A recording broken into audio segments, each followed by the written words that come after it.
Hello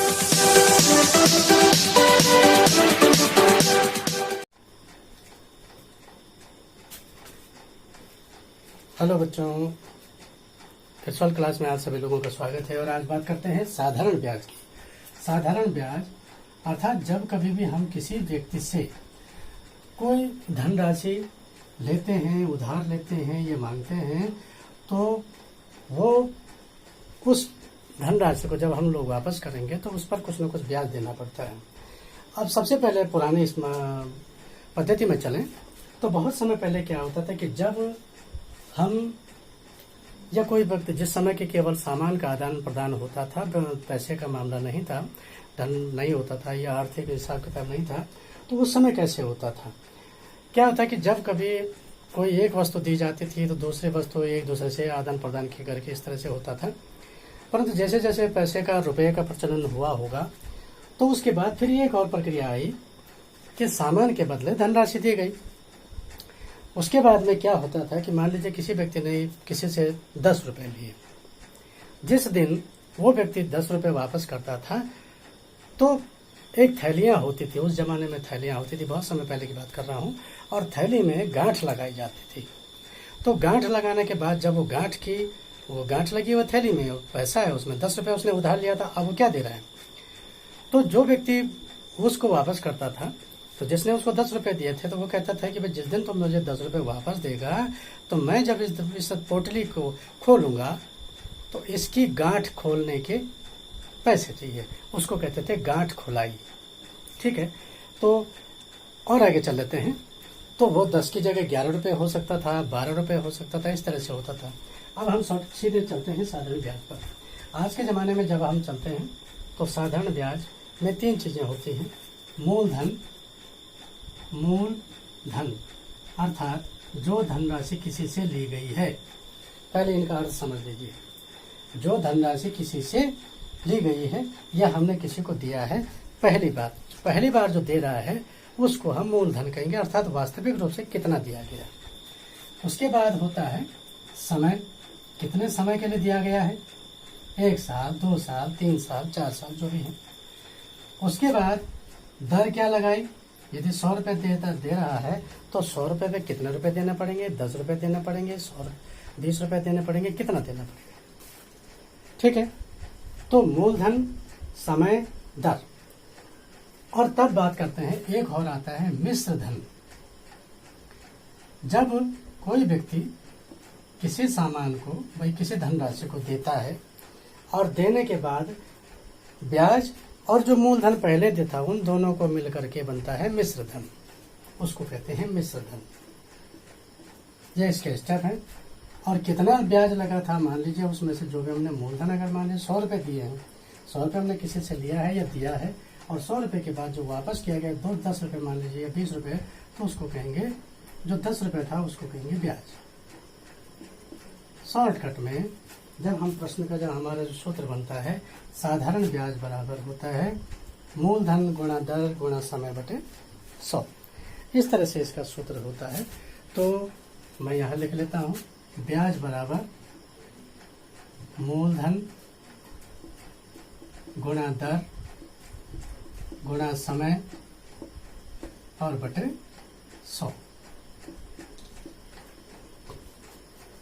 ये इस समय की पद्धति का है। वर्तमान में समय में जो शॉर्टकट तरीका चलता है, हम डायरेक्ट जिससे निकाल सकते हैं कि हम सीधे उससे कैसे करके हम डायरेक्ट ब्याज निकाल सकते हैं कि भाई इतना ब्याज हमको पड़ गया।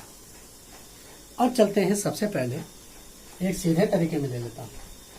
किसी व्यक्ति ने 100 रुपए एक आदमी से लिए, 100 रुपए लिए, 1 साल के लिए लिए। ठीक है, उसके बाद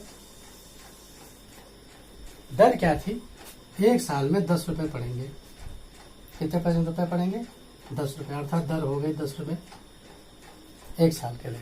कितने रुपए पर, 100 रुपए पर। तो ये 3 चीजें हैं। अब ये 100 रुपए मान लीजिए किसी व्यक्ति ने किसी को दिया, 1 साल के लिए दिया, तो 10 रुपए हो गए। टोटल कितना पड़ेगा, लास्ट में कितना मिलेगा, कितना देना पड़ेगा वापस, तभी आ जाएगा मिश्र धन। कितना हो जाएगा, 100 रुपए और 10 रुपए मिल करके 110 रुपए। यदि वो इसी धनराशि को, इस 100 रुपये को 1 साल में नहीं दे पाता है, 2 साल में दे रहा है, कितने साल में दे रहा है? 2 साल में। तो 1 साल का 10 रुपये, 2 साल के कितने हो जाएंगे? 20 रुपये। अर्थात यहाँ पर कितना हो जाएगा? 120 रुपये। यदि दूसरे साल भी नहीं दे पाता है, तीसरे साल में चल के देता है कि भाई मैं पहले साल में नहीं दे पा रहा हूँ, दूसरे साल में नहीं दे पा रहा हूँ, किसी व्यक्ति ने, मान लीजिए या आपसे किसी ने 100 रुपये लिया 1 साल के लिए, आपने कहा भाई 10 रुपये पड़ेंगे अगर 1 साल के लिए देना है, तो 110 रुपये दिया। परंतु उसने कहा मेरे पास इस साल नहीं पा रहा, अगले साल दूंगा, दूसरे साल में दूंगा, 2 साल पूरे होने पे दे दूंगा। तो 2 साल पूरे होने पे कितना देगा? 10 रुपये 1 साल का था, 2 साल का 20 रुपये हो गया, 120।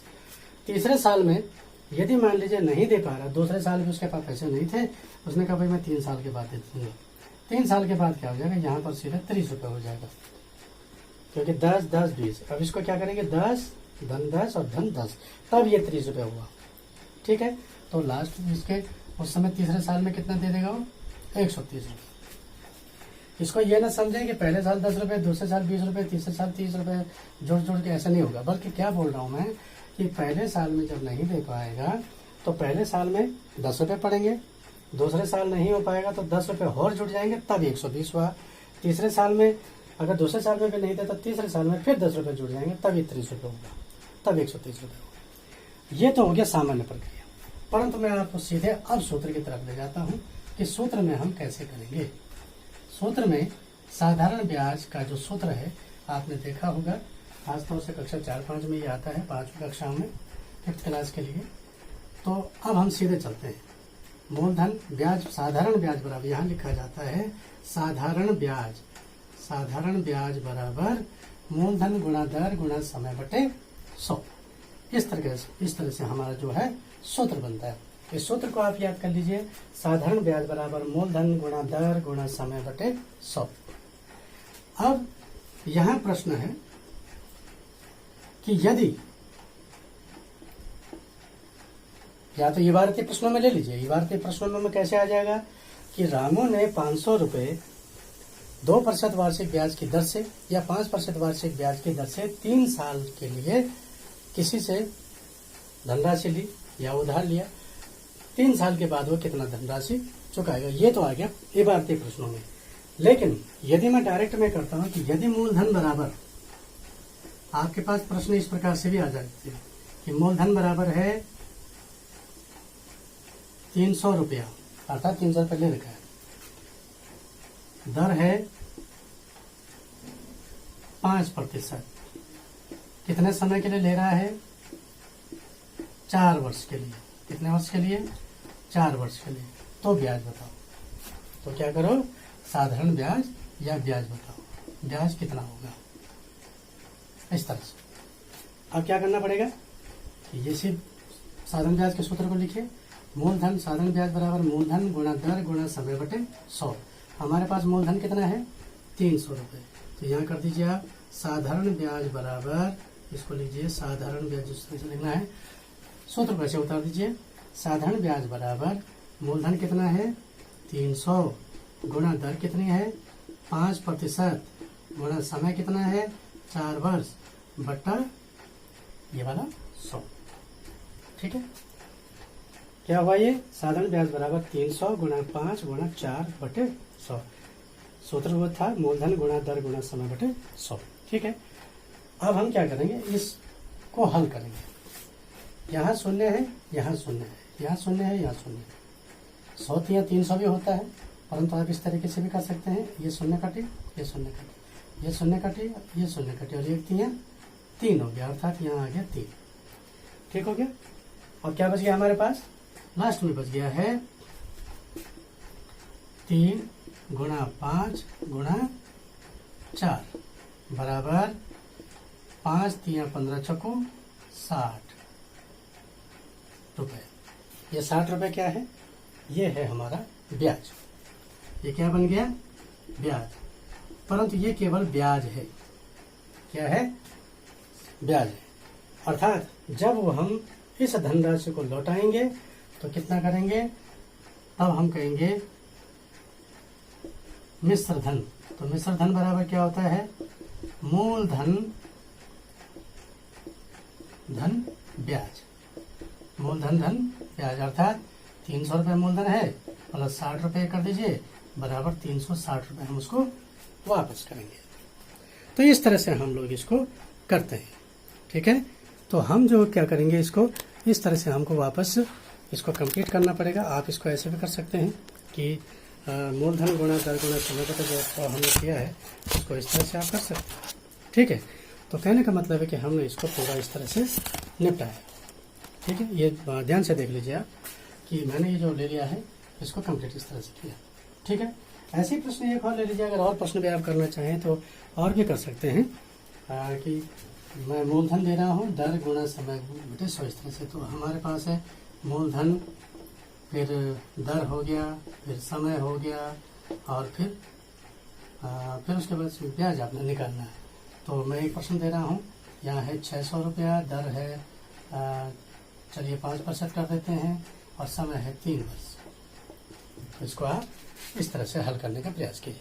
तो आपको सूत्र याद होना चाहिए, साधारण ब्याज बराबर मूलधन गुणा दर गुणा समय बटे 100। बहुत इजी है, आप इसको रखेंगे, सूत्र में रखेंगे तो आसानी से आप समझ जाएंगे। Thank you.